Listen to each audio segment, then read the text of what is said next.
5, 6, 7, 8 elections. Let's talk about the elections of Gilmore Girls. We elect to talk about the elections. We elect. All right, here we go.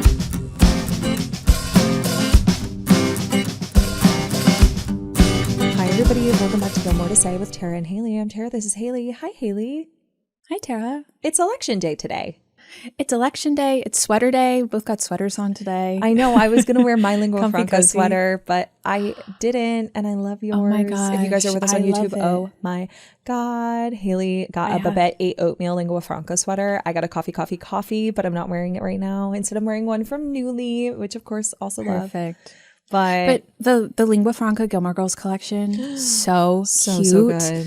They have like their classic sweater where you can pick bunch of different colors, bunch of different threads for all the different sayings. Like it's all your favorite ones. Away with the poodles already. Coffee. I have a Babette 8 oatmeal classic, but they have Life and Death Brigade and Omni Apparatus. Like there's so many options.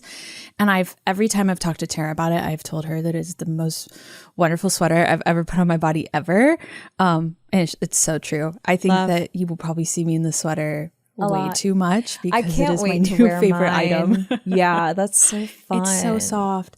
And I ended up sizing up one size, and it's like literally the perfectly slightly oversized sweater for winter. So like you guys watch out. You're going to be tired of watch out. You guys watch out. Watch out. But I love mine in a medium. I love the reference of this one. I didn't size up, so I'm like very curious to see how I feel in mine. Because I like a little tighter fit on a sweater. Yes. Well, it depends. Like this one I'm currently wearing, I like a little more oversized. But one that is like cashmere-ish, like cashmere cotton, I think I prefer. I don't know. We're going to see. But I'm excited. Well, I'll wear mine like in general, another episode. Next week. I feel like though in general you like a tighter fit anyway. I do. I like it to not touch my body, but I understand. But I just so comfy. So like just if you see me this winter, you probably know what I'm wearing. Almost like if you don't see me, you already know what I'm wearing. Yeah, we just want to make sure that you can get a visual, even if you're not watching us. Yeah, but go check them out. They gifted us sweaters, and oh God, it's so good. And I've always been a fan of their stuff. I loved their Tits Up Marvelous Mrs. Maisel collection. Yeah, and so cute. I know, and that'll be good for us next year because they also have election sweaters too. They have like sweaters you're that say so vote. Right. Yes, yes, I remember. That's actually how I found them. Yeah, I found them during an election cycle. Like they had like vote sweaters or like lots of different like sayings as it relates to election time. But yeah, I think that they're super cute, which is really relevant because today is election day. It is. It's not a national election or like a big state election, depending on where you live.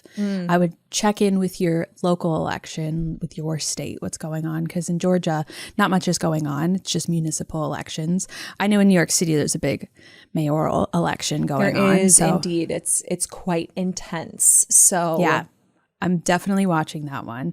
Definitely seeing what happens with Saran because fingers crossed, we'll see what happens. But like with mine, it's like there's not like a lot of huge elections, but the way that you have to think about it, because I know a lot of people vote like every 4 years, every 2 years, which you shouldn't. You should vote in every election because that's how you counteract a lot of what's going on with your own voice in politics is through voting. And if you think about it, it's like in Gilmore Girls, when they vote for town selectmen, that is a municipal local election. So you have to think about it like that you are voting for your own Taylor Dosey or you are voting out your own Taylor Dosey when you go to your local elections. It's true. It's true. And we wanted to talk about this today because we've talked about Taylor. Like, I think that we did this for election day in 2022. We've got us a town selectman. I think it was, we talked about him and his history, our little magician. Yeah, we talked about him and the weight that the title of town selectman plays into his character and into his role and his psyche, and that comes out of course in his psyche for sure in Tippecanoe and Taylor too. And we also talked last year about town meetings because that is the way that this town tends to handle a lot of their politics and a lot of their like town affairs is in the town meetings. So it's such a good time talking about town meetings. Wait, you reminded me of when Andrew and Gypsy get into the car accident and they have to like vote in front of everyone, like who was in the wrong. Because we have to get a courthouse in this town. I just love it. I like love the idea of like small town like drama like that, like bringing Totally. like your literal legal issues in front of everyone you know. Yeah, so agree. Which we don't have town selectmen in Georgia, because I was looking up like about town. I think that I've realized this in the past because I had like a sort of like a vague memory of having realized this previously, but that's like a New England thing. We have city council or commissioners in Georgia, which I was like, oh, Commissioner Dosey sounds like way like more intense than Selectman Dosey. Yeah, oh, it does. I mean, Commissioner reminds me of Batman, like Commissioner Gordon. So I'm like, okay, intense. Gotham. Oh, whoa. Could you imagine Taylor Dosey in Batman in Gotham City? No, I can't. Oh, wow. Oh, that would be fantastic. But speaking to that, there is a like less intense air about the political affairs in Stars Hollow, even though it is small town and it does impact them in big ways for them in their lives in the way that it will and does for us in our lives. I love that this is a very perfect representation of making the big, small, small, big. The way that Amy talks about it in her writing is, you know, obviously the events that happen in the town and Taylor's, for lack of a better term, chokehold on the like that is goings on in the town is very, very fascinating. And so we wanted to talk about that election of town selectmen because that when you think elections on Gilmore Girls, I think that's the first one that comes to mind. But there's also another episode that has a pretty important election in the Gilmore Girls' lives, and that is in the season 2 finale, I Can't Get Started, when Paris decides to run for student body president, and she pretty much strong arms Rory into running with her as her VP, and they win. So we wanted to kind of parallel these two episodes up against each other because it does say a lot about how the Palladinos kind of structure elections on the show. And I have a lot of thoughts. I know you do too. So let's get into it. We both have a lot of thoughts. I want to start off with the thought that like both of these, because like there's other elections, like it's when Paris is like elected editor of the Yale Daily News, and then when Rory has her like little special election because she usurps Paris because Paris gets ousted. But these are like the two most important ones, and they're with the most intense people who like Paris and Taylor, because like with Paris it's like a school election, which should feel pretty, you know, low stakes, but with her it is not. There are never low stakes with Paris. There's never been a low stake. No, she's never met a low stake to all of her life. stakes are high. Yeah, so I just love that it's like the both of them. It's like it literally is like do or die in both of these elections. And they are very similar characters in that like there's an intensity about them. They wear the titles that they have as like badges of honor for them. That really defines who they are. Like they're standing in their town or their school really matters to them. I think for Paris, the goal is, of course, getting into college. But I think that similarly to Taylor, that is just like bred inside of her. And so I like that these two people feel very, very similar, being at the epicenter of both episodes and of both conflicts and both elections. Definitely. And I kind of broke it down just like based on like a regular election cycle or election process rather, because the election cycle usually has more to do with like the financing, but there's not any financing going into either of these elections. No. But in the process, it's kind of like the inception, the decision to run, the campaigning and polling, the voting and the results, which both of these elections have. But when we start off in I Can't Get Started, when we get into Paris's scenes, specifically, because there's also a whole wedding going on. This is very much a B plot that's happening. I was going to say the difference between these two episodes is that in I Can't Get Started, the election is the B plot, and in Tippecanoe and Taylor 2, the election is the A plot. It's the plot. It's the whole episode. Yeah. Except for the parts where you have to fast forward through Rory and Dean fiddling through their relationship and you're just like closing your eyes. Yeah. There was a lot of fast forwarding in both of these episodes as I was like kind of doing my quote unquote research for this. Where I was like, oh, both of these have icky moments, because this is when like Chris and Lorelai are sitting on the couch and he says that line that you hate so much. As I was fast forwarding through it, I was like, oh, both of these have the ick factor. Nothing to do with the campaigns. but they both have the ick factor. Yeah. But when we start off with Paris, I immediately was like, why did she decide to run? Because we don't see. We like immediately jump into her giving a speech to the student body. And I was like, I think it has to do with Harvard and getting into school, but I also think it's just Paris. Like that Paris genuinely, this is who she is. like she's a world shaker, and like her world right now is school. And so she wants to better it. And the promises that she's making in this speech, honestly, it would make the school better.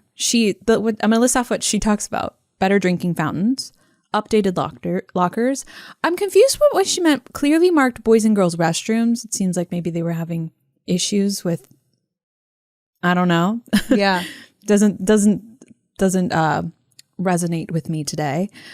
Non-dairy and wheat-free alternatives in the cafeteria. That very much resonates with me. Yeah. Larger voice and monetary dispersal of charitable funds donated to our institution. And I was like, that's so fair. The students should have a say in what's happening and like what the school is being focused on. And then she also had a mandatory recycling initiative. And I was like, Paris is really like focusing on like ways to better the school, because she also quotes like JFK in hers. And it just feels like she sees herself as like Nixon, Hubert Humphrey, JFK as her peers as she's running for president. Yeah. Like she's not thinking small. She's not thinking I'm a student body president. She is comparing herself to presidents of the United States. And like that's... And she's never thought small. When she No. even approaches the editor of Franklin. the Franklin, it's like, these are not our competition. These other school newspaper, the Wall Street Journal, the New York Times, those are our competition. Those publications are the ones we should be striving to meet and or like rise above that occasion. So I think that Paris is no different here in that like the politicians, like the very iconic politicians of the past and the present are her peers. They're her contemporaries, even though they're so not. Exactly. That's just who she is. They are so not. You are no JFK, Paris Gellar, but I think you could get there. But when she ends and she said, let me start tomorrow for you today. And there's Just crickets. silence. Because I wanted to clap. I was like, that's great. That's I was like, good. way to go. Yeah, good not job. a single person, not even Rory, who was sitting out there. No, I think she was just too focused on She's taking notes. taking notes. But Reese and Shotzi, I think are their names. Reese? Something like that. I forget Shotzi? exactly what paper teacher said. Yeah, but they seem a lot more likable. In fact, Madeline and Louise tell her that they are more likable because despite the fact that Paris has good ideas, she's focused on seemingly the right things. I mean, we didn't hear the other two speeches. No, but we kind of like got the gist of it based on Paris's judgment of them. Yeah. But I love that we had Madeline and Louise polling the students as they left. Like she's like, they are the exact right people to be doing that. I also But love then that when if she we're going to says- parallel the polling, it's Madeline, Yes. Louise, and Kirk. I would never put the three of them in the same category together, and yet here I am. And yet here we are doing exactly that. I love the idea though, is like when the two of them were like, we counted. And then she points to Louise and says, she counted. And I was like, oh, she's the better counter? Okay. I love it. I love smarty little Louise. Yeah. Did you notice I got their names right? You did. Good job. Practice that. Very proud of you. Very proud.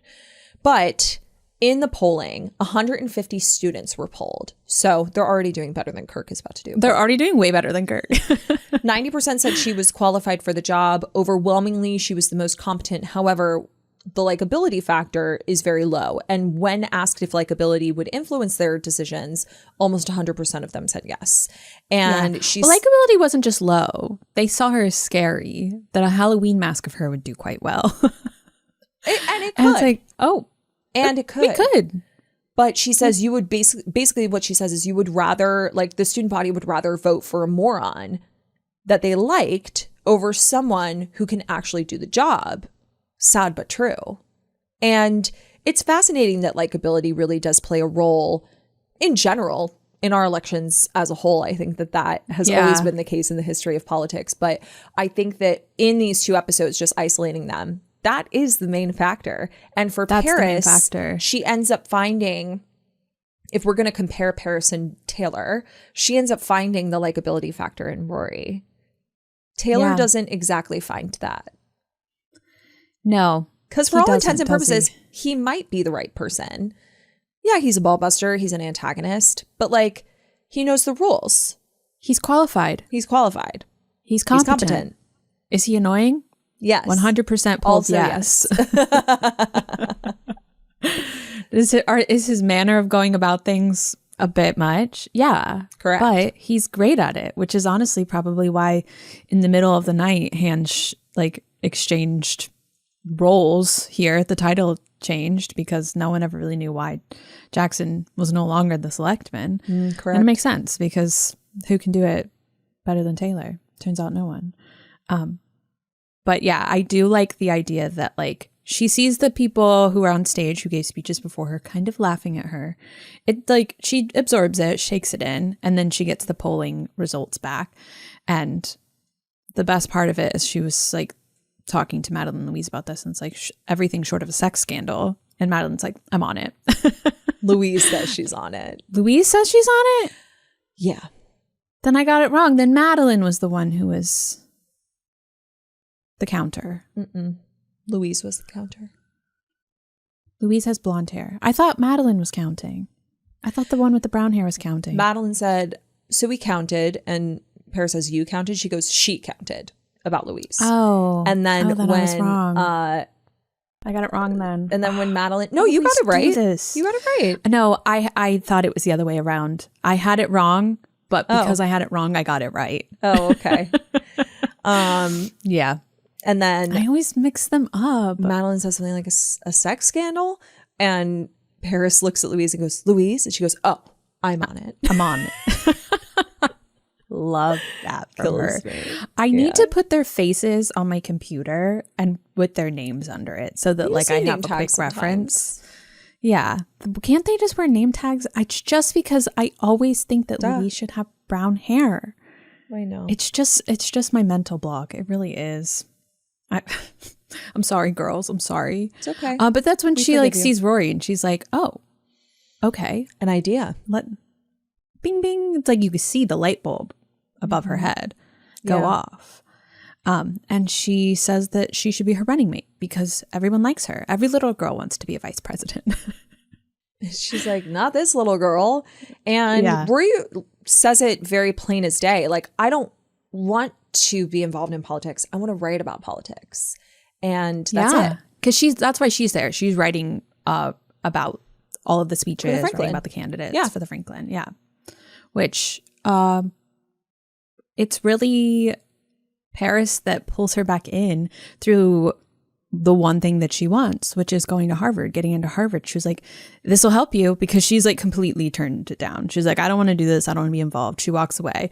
And that's when Paris yells out, this would look great for Harvard. Harvard loves this kind of crap, is what she says. Who wanders her way back into the room but Rory Gilmore, and she's like, yeah. Like, why didn't she think about this? Of course, this is the one qualm I really have with Rory. I was going to say, this is Hammers and Veils all over again. It's like, of course, don't you know? Of course. But to be fair, since Hammers and Veils, she, now is on the paper. She like went through the whole rigmarole of like mother, like daughter. Like, she's been through it. She gets it. But Paris always has to gently remind her, or aggressively remind her, that there are certain things that she needs to do. So gentle. In order to...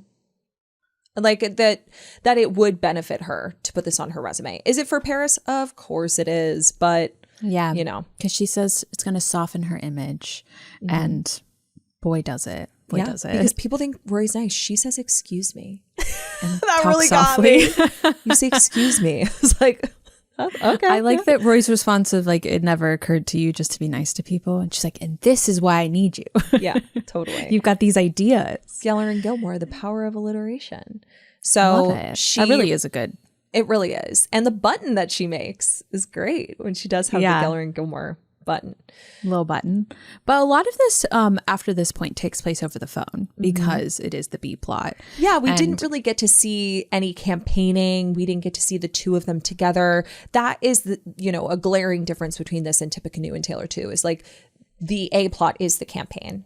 And there's a lot of really fun like signage and stuff that goes along with it. But we didn't get to see that here, and I can't get started because it was the B plot. because it was the B plot, and I was like thinking about like what would I have cut from this episode in order to have more of the election, because as I was like comparing it to Tippecanoe, I really wanted more. I wanted something between Rory and Paris. Like, I don't know what that looked like in terms of a school. Maybe they're like at a table together, or maybe they have to give a speech together, but like I don't want to repeat what Paris already did. So I was like, honestly, there's nowhere else where it really fits, because a lot of that episode is based on Chris and Lorelai. Personally, I would cut out a lot of the Chris and put more election in, but well, of course, that's kind of how it goes. But we had to. It was the season finale. Had to. Whereas Tippecanoe is just another episode. Yeah. Just another episode. But Paris calls, and she's kind of already has her concession speech written, which is where, again, the presidents of the United States come into play. Yeah. Hubert Humphrey's concession speech is her format for her own concession template, speech.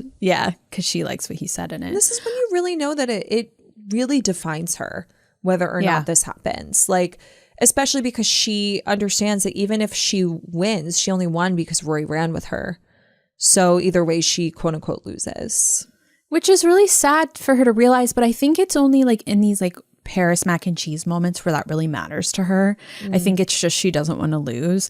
And like she is having that reflection of like either way she feels like she lost because Rory's there. But like I think once she actually wins, like I don't think that is a thought that crosses her head, that like crosses her mind rather, that she only won because Rory was with her. I think once she's won, she's there. Nothing else matters. Yeah. But I do love the guidance that Rory gives her, because she's there to basically accost everyone before they walk into vote. And she's like, leave.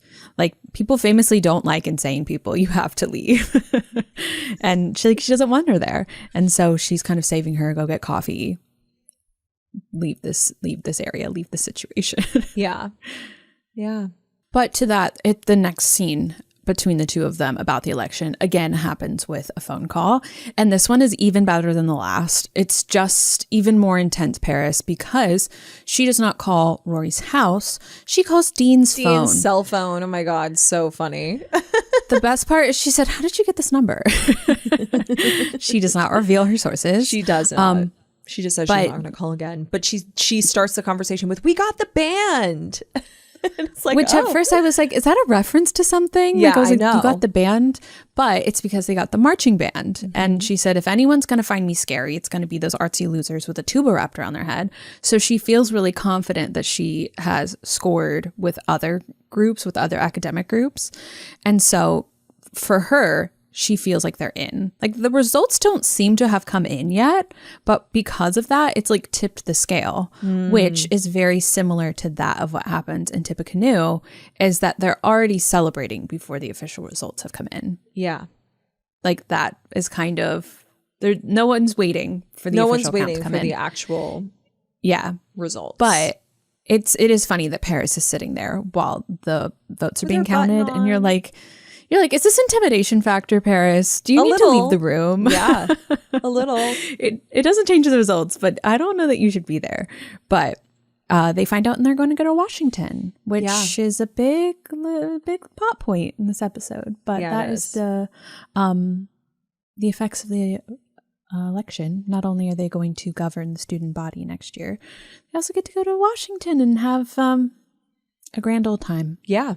And they implement that into the first episode of season 3. They have some like legitimate politicians there. Yeah, like the cameos that are made. Yeah. And it goes on to like, this really goes on to create the like the high school politics with Francie, which we don't love. Tara famously is not a Francie fan. I'm not. Well, yeah, I famously like not Francie. a Fancy fan. I like Francie in like Mother Like Daughter.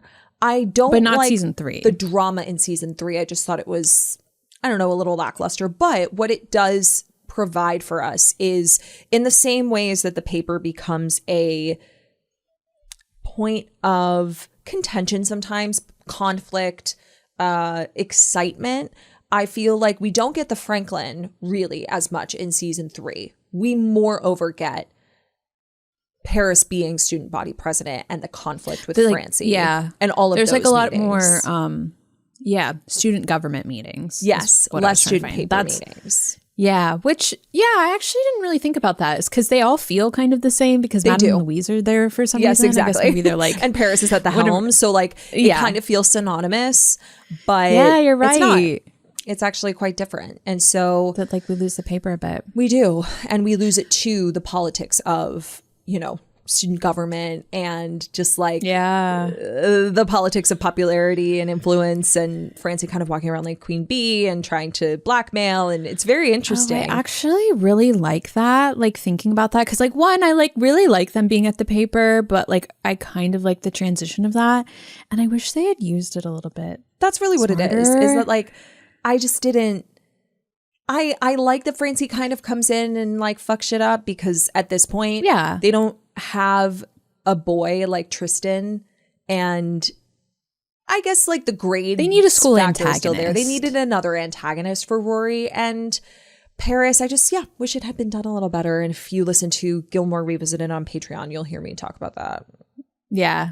We talk a lot about that a lot in season 3 about kind of how we wish that would have been shaped differently. I agree. Because I really, you saying it like that I was like, oh, that could have been, there could have been so many good things to come from that. But it really just kind of ended up a little petty. Yeah, a little lackluster. Especially because in season 4, and I'm sure they anticipated this, but who's to say?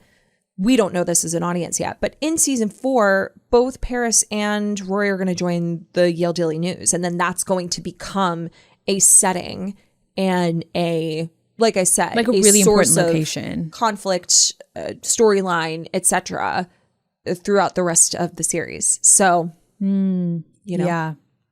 Kind of like a little bit of a break from it in season 3, but a little bit.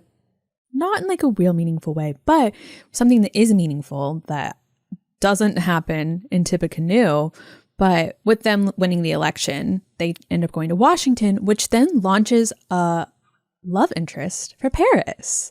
And it's You're like so her, right. like the results of her winning, like this is not, I don't think this is a very common result of winning an election, that you also win a love arc, a relationship arc, but that is like where she meets Jamie and like really pushes them in that direction. Yeah.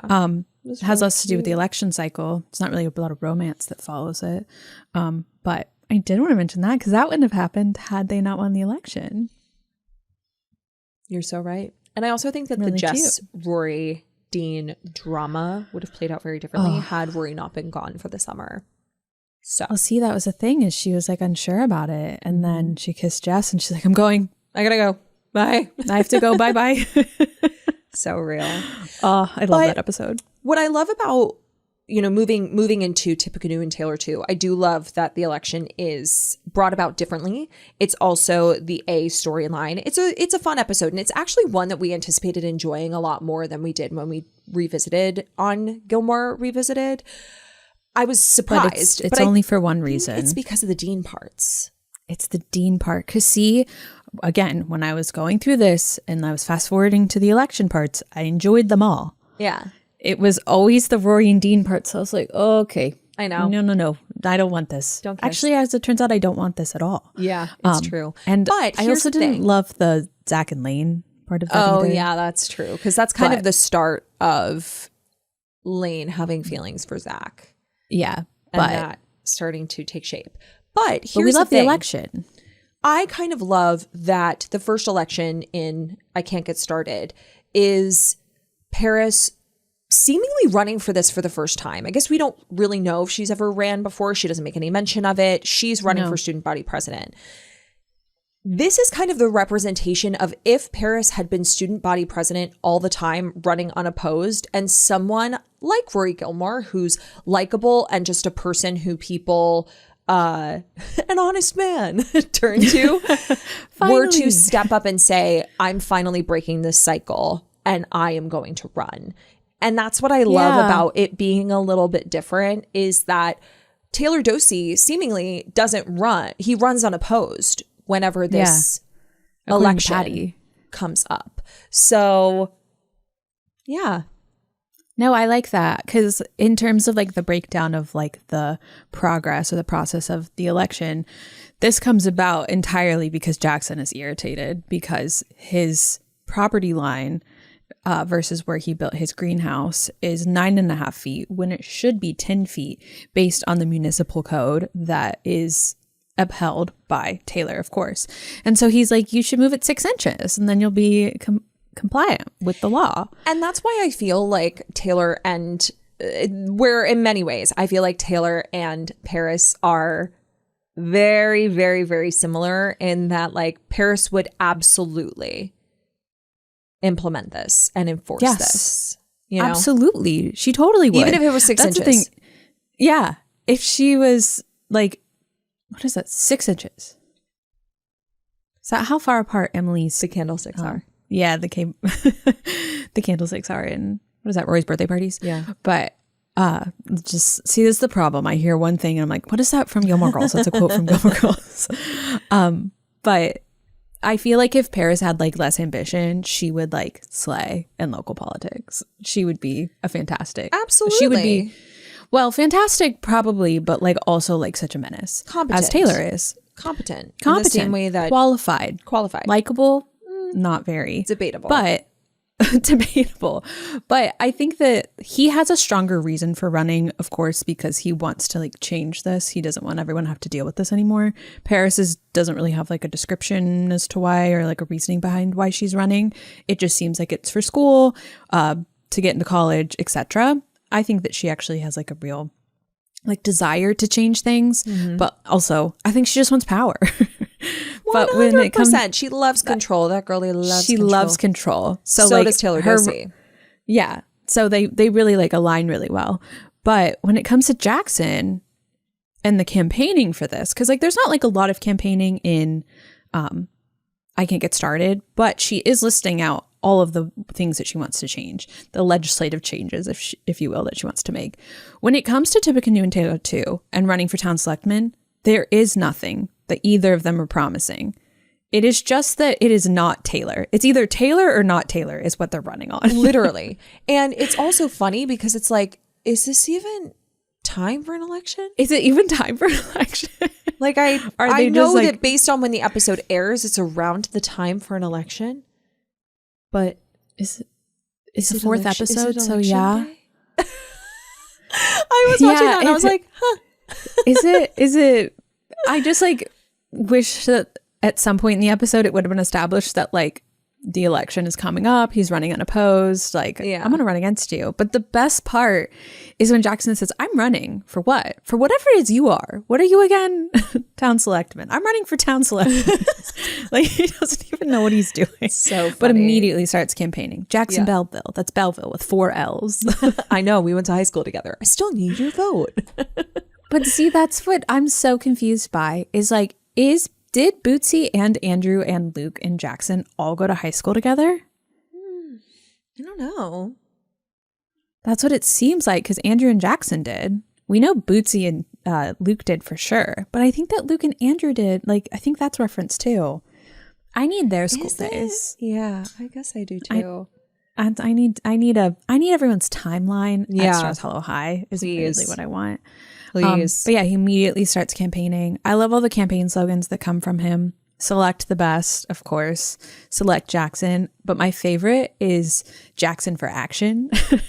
Jackson for action is real good. Like, you're not really sure. Is he running for like a local election? Is he an action figure, superhero?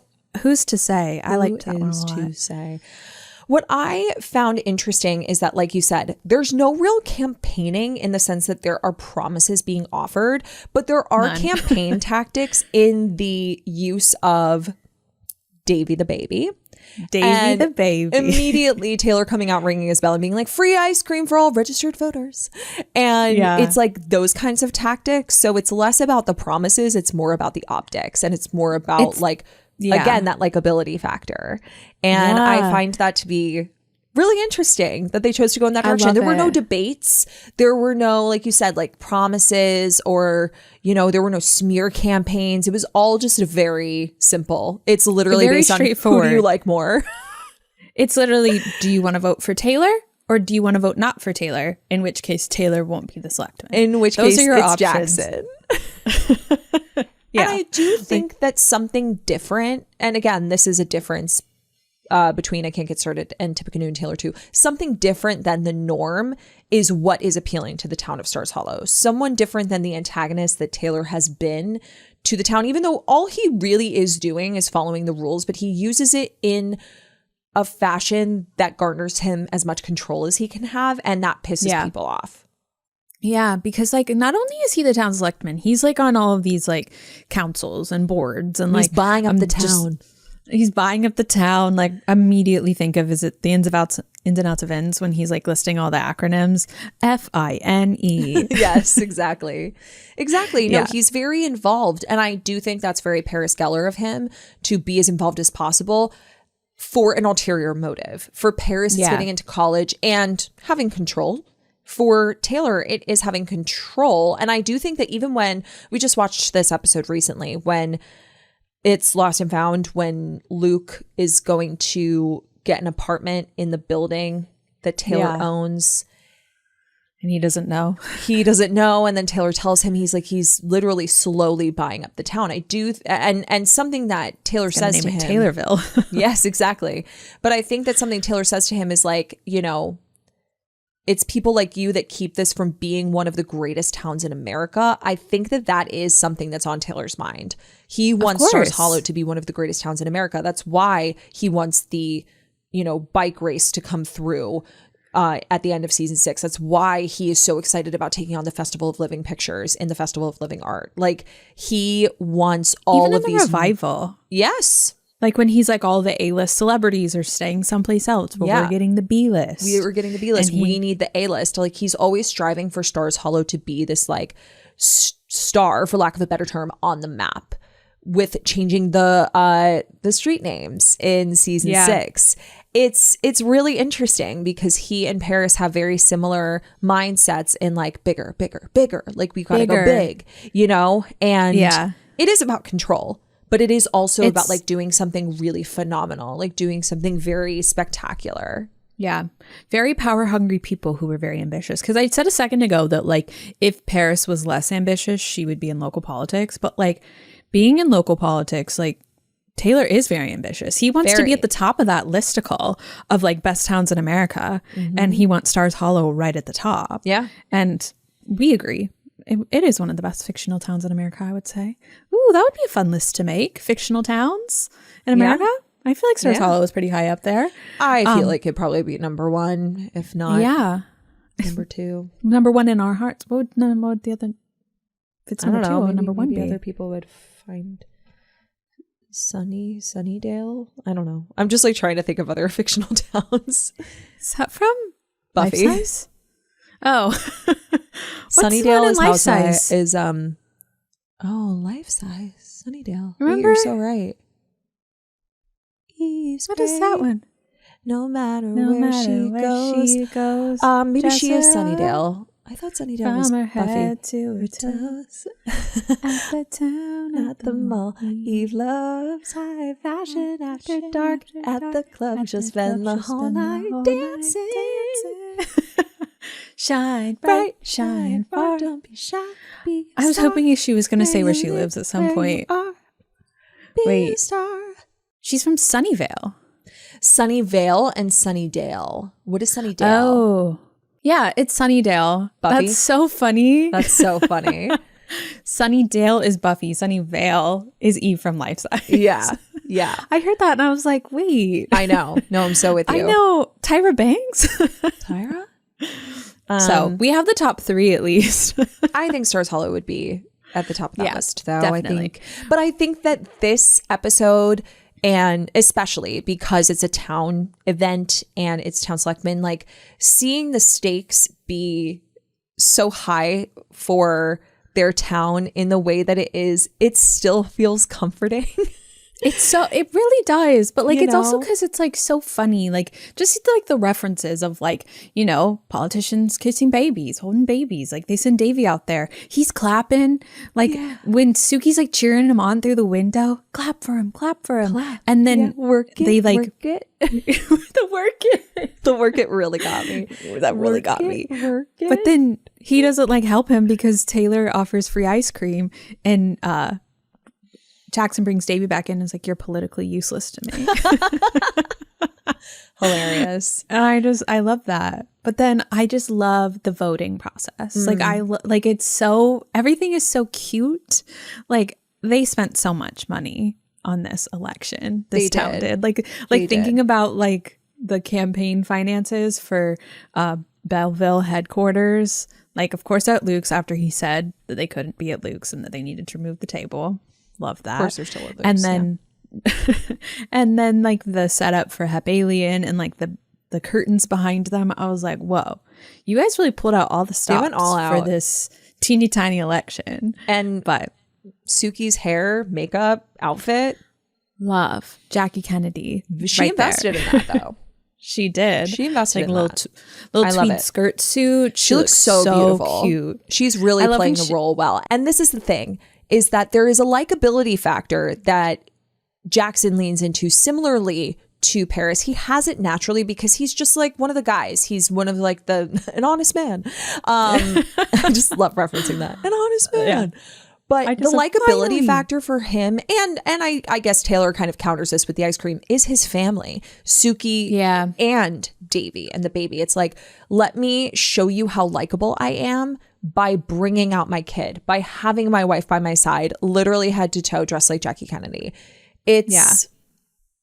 It's that likability factor that is a little bit different than Taylor and then Paris, because Jackson wants to lean into it, but Jackson doesn't necessarily need his family to win the vote. I think that just because he's not Taylor and because he's a likable guy in town, I think he's got everyone's them sold. Friend. Yeah, he's everybody's pal.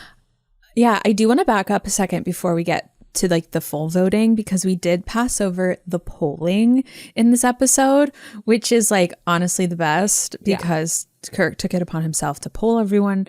Lorelai and Suki are really excited about this. Turns out he only polled himself because he did the math based on the Gallup poll, but it would need like 0.002% of a person. So he rounded it up to 1 and he polled himself. Well, thank you for getting dressed up to talk to yourself. That line always gets me. I love that, but I also, he was like, you polled yourself. I was right there.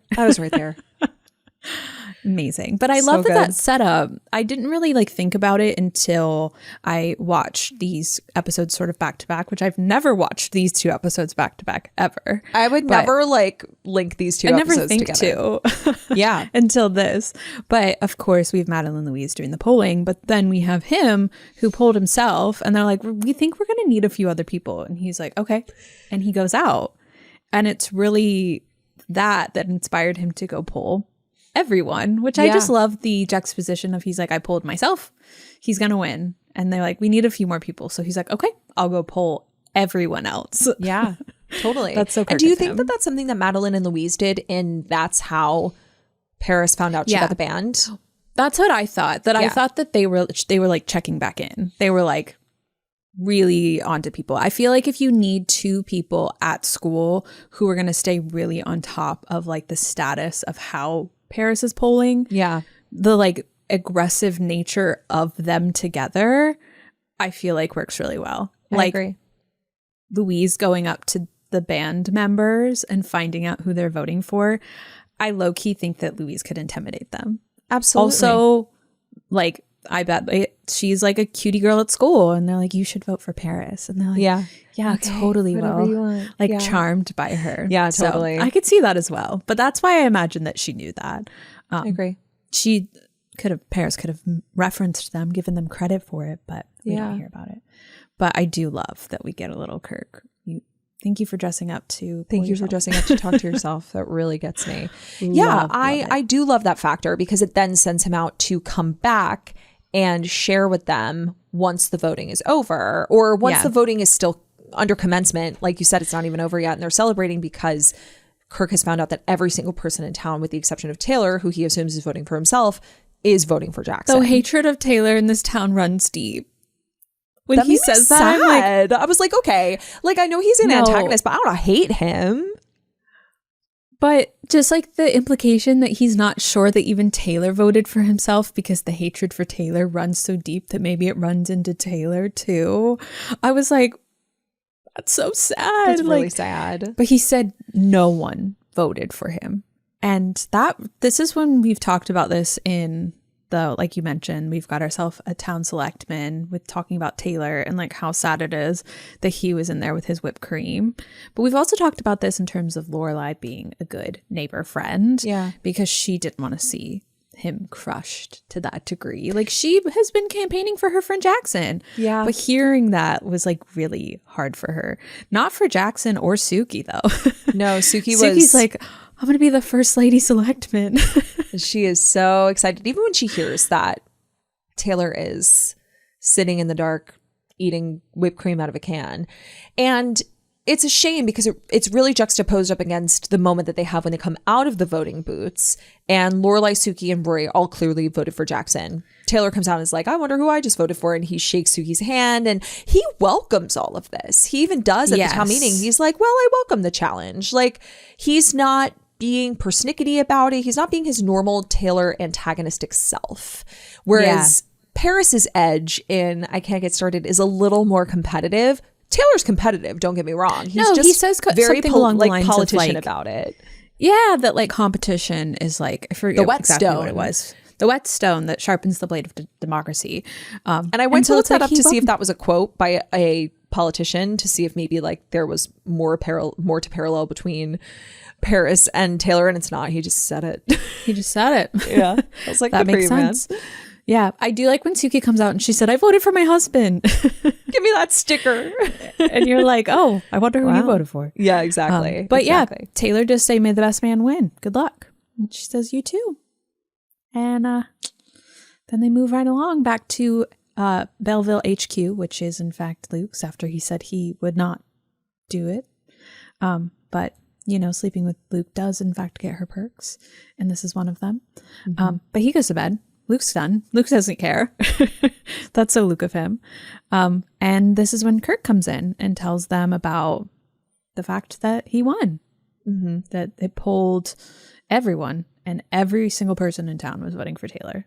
Lorelai couldn't handle this. So she went to influence the polls. She was like, you have to vote for Taylor. Jackson's going to win, but this is about a spray can. Yeah. Really cracked me up. She's intimidating voters. She is, but I love that both Gilmore Girls in these two instances of elections do get the unlikable person some votes, because arguably that is probably why Paris won. But I mean, yeah. Lorelai also got Taylor a bunch of votes. A bunch he otherwise is would, really generous, a bunch Tara. Is generous. She got him 10 votes. Do you think, okay, question, if Lorelai hadn't voted yet and she found this out, do you think she would have voted for Taylor? Ooh, that's a great question. Because she's convincing people because Jackson's already going to win. And so she's like accosting Andrew, like, vote for him. It's about a spray can. I think Lorelai would have voted for him. You think so? Because the whole thing is Jackson's still going to win, but she doesn't want Taylor to have 0 votes. Yeah. Or 1 vote. Or one vote, yeah. Yeah. I guess 0 votes, that's not him. It's pretty easy to determine who voted for you when you voted for yourself. That's so real. That's so real. I don't know. I kind of want to ask our besties that. Like, if you guys think that Lorelai would have voted for Taylor if she I don't think so. Yet. I think that you don't think so? No, I think she still would have voted for Jackson, but convinced other people to vote for Taylor. I kind of think that she would have voted for Taylor and told people she voted for Jackson. That's also true. I could see her doing that. That's so fair. I would have loved to be in the booth with her when she's filled in the bubble next to Taylor Dosey. Yeah. I know, like it's like the strums, like really stressful music playing. Yeah, totally.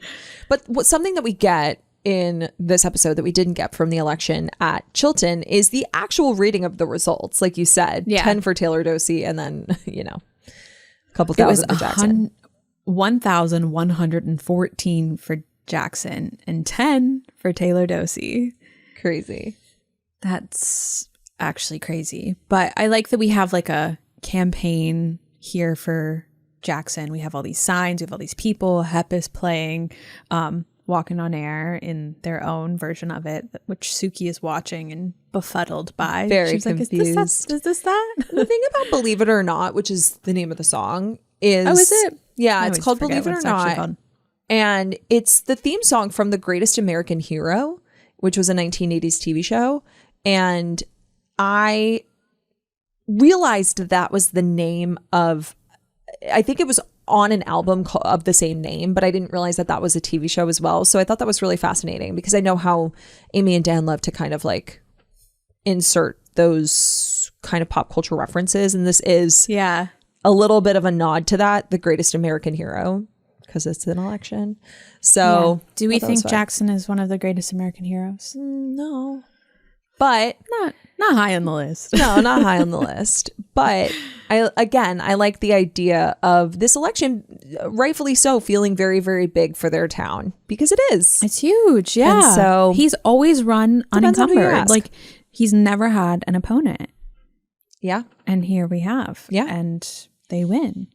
Yeah. And they win. And he doesn't want it. But before he even like is fully announced as the winner, because like they have decided based on Kirk's polling that he did win, but he doesn't want to do this. No, I can't help but think I have a job. Like this whole speech cracks me up. I don't want to be a selectman, and that's when your favorite line comes in. Oh, an honest man. I was like, my favorite line. That's your favorite line. His turkey burgers are very dry. No, an honest man. Like he's like, I don't want to do this. I have a family and a son, and now I'm gonna reveal a lot of personal information where I'm telling you that we're trying to have another. Oh, okay. We're on a schedule, and like I can't be your town selectman and be on a schedule while trying to have a baby. Yeah, I can't be on a sex schedule, you guys. Sorry. Yeah, this is what you should be revealing right now, but. As they say, an honest man, finally. And you're like, but not like this. Not like this. I don't know if I want that kind of honesty. Yeah, but totally. You know, so this also like goes through like kind of the election process too, because when Patty announces it, they're like, do you want to say anything? Like the winning speech, the acceptance speech, I guess, so to say. And he says, no. Do you want to talk to your constituency? No. And who says he does? Who does want to say something? And you think it's a concession speech because he was like, people have spoken in a free election. Your vote has counted. And I was like, yes, it has. And you really think he's about to give like a true concession speech until he brings up the idea of a recall election. Which, before we got on, this is what I was looking up. In Connecticut, Connecticut law does not provide for the recall election of state officials. And it doesn't say much about local elections, but the municipalities, did I say that right? Municipalities of Bristol, Milford, New Haven, Stratford, and Westport allow recall. But I don't know where Stars Hollow fits into that. So I don't actually think that they can do a recall election in Stars Hollow. And can you but it's fictional, define what a recall election is? Oh, yeah. A recall election is just like a large voice of the people who call upon a elected official to have a recall before their term is over. So basically you have, I guess, the full term to do it, but there is certain laws in different states on whether or not you can have a recall. Like in Connecticut, you can't do it for state officials, but you can do it in these small local elections. Apparently, California has had the most recall elections of any state. Don't know what's going on there. Apparently, 2021 was like the highest level of recall elections nationwide, which makes a lot of sense given 2021. Yeah, for sure.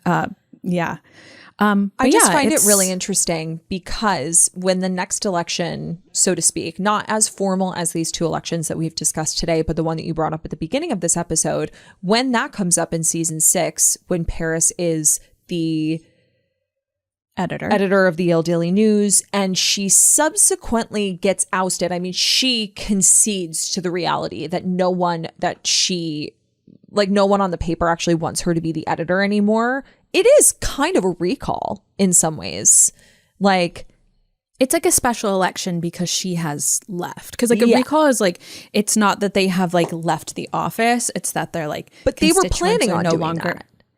Yeah, they wanted to oust her, but she left. Yeah, but she did end up leaving. She left, and so the spot was vacant. So Yes. it would technically be a special election for the vacancy, which it might be the case in where you live. Maybe there's a vacancy and there's a special election going on. But yeah, so it's basically I just find that interesting. You're unhappy. Like the string of elections that happen here, which are in I Can't Get Started, Tippecanoe and Taylor too, and I guess Friday Night's Alright for Fighting, You've Been Gilmored, kind of go hand in hand, that it kind of feels like one scenario blends into the other. You've got Paris Geller, who is very power hungry, competent, but controlling, running for a position that she's very, very qualified for, but she doesn't have the likability factor for the first time, and she gets elected. Then you move on to Taylor, who is also very competent and not very well liked, being in a position for a very long time where the town is craving something new. So someone else volunteers, runs against them, and then wins and doesn't know how to necessarily do the job. So Taylor gets to go back in, all the way to somehow. We're again, jury's still out on how, all the way to the election that takes place within the Yale Daily News in season 6, where Paris was just like so unbelievably out of control and they didn't know who they wanted to elect. It wasn't about electing somebody else who was better and different. It was about basically impeaching her. And I find that to be so interesting that throughout the course of the series, the way that they handle those elections are all very different, but obviously have many, many parallels as we've discussed today. Yeah. I just love that like no one situation is necessarily exactly the same, and they all kind of have a different history and inception, as you've said, and set up to the election itself. Yeah. The one at the paper in season 6 is just kind of like wild. I love it. I love how dramatic it is. Like, Paris's departure, where she quotes "Good night, good luck." Yes, exactly. Leaves. I love that.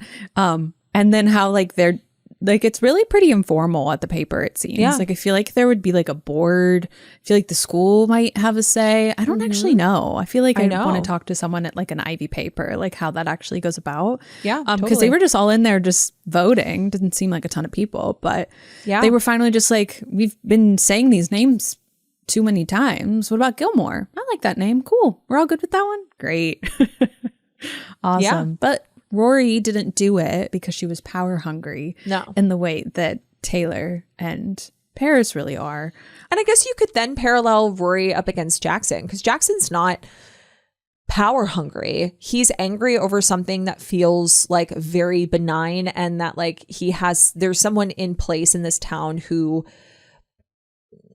I've used this word a lot, antagonizes them with the rules. And so he wants a new vessel, as he says. I'm going to be the new vessel. I'm going to be the new, it's time for a new vessel. I'm going to do whatever you do. The only reason I feel like they're different is because, one, I feel like Rory understands the position. Absolutely. What are you? She wouldn't say, what are you? Like, yeah. What no, Rory definitely understands. It's just moreover that she stumbles into it in a way that like she didn't. And they nominate her. Yes. And she didn't campaign for it. So yes, of course, very different. But I think just in the sense that it's someone different. Yeah. Someone different and someone likable. Yeah. And they do like her, and that's ultimately why they do it, because she like really proved herself. Jackson has nothing really to prove himself that he could do this, but I think that that's like the kind of the opposite of the school election, is that like, is he competent? Probably. Is he qualified? I don't know what the qualifications are, admittedly. Yeah, so maybe not. He doesn't want to, so that seems to be one against his qualifications. Yeah. And then he's just likable. Everyone likes him. And that's the thing, is like, it is a little bit of a popularity contest when it comes to Tippecanoe and Taylor too. Yeah. That election is really a popularity contest. And they were kind of trying to grade against that, and I Can't Get Started, because it could have been a popularity contest, and Paris finds a way to turn that around. It was. Yeah, it was. And I feel like that's funny because like in school, it is about popularity. Like when you 100%. Go to vote, it's like you're not looking at like what your fellow students are running on. Like Paris truly wanting to make the school a better place. Everyone's going to vote for their friends. And I think that's kind of what ends up happening in Rory coming in and helping her, they're like, oh, Paris, she's going to be good. But Rory, we really like Rory.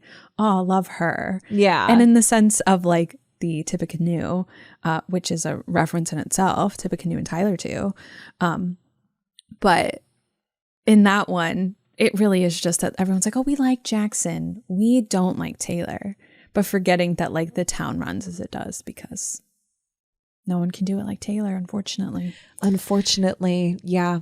And I do think that if Paris had been in office and replaced with someone like the two people who were running up against her, again, I didn't hear their speeches. I didn't hear what they promised. Just the implication there is that they're less qualified than she is. I trust Paris. I think eventually she would have taken back her power. Her crown. So her crown, yeah, so to speak. Which we shouldn't say a crown, because she was running because an election. Yeah, exactly. Correct. But for all intents and purposes, for Paris, I feel like she does feel like the queen of Chilton. But that is like something that, like, not to harp on this because we don't really love the storyline in season 3. It really does feel like two queen bees fighting against each other. Like, it feels very Gossip Girl, like who's going to come out on top. But like, that's not really 100%. I'm not really sure what direction they took there. But regardless, I love the election in I Can't Get Started.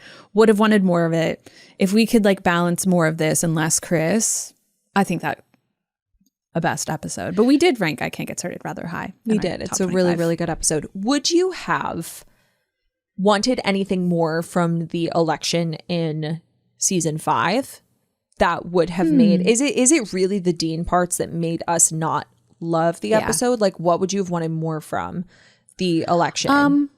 I think I would have loved a debate between them. You mentioning that, like, oh my gosh, like, I think that would have really come down to like what Matt and Louise were talking about, like qualified competency, like ability. I think putting that to the test in a debate between the two of them, I don't know what they're debating. I mean, because it kind of feels like they tried to give us a taste of that in their back and forth at the town meeting. Yeah. It wasn't a true debate, but I think that was like supplementing a debate. You know what I mean? It's in its place, because like Jackson didn't even know what the title was until he told him, and didn't even know what he was running for. Selectman. Yeah. What are you? Town selectman.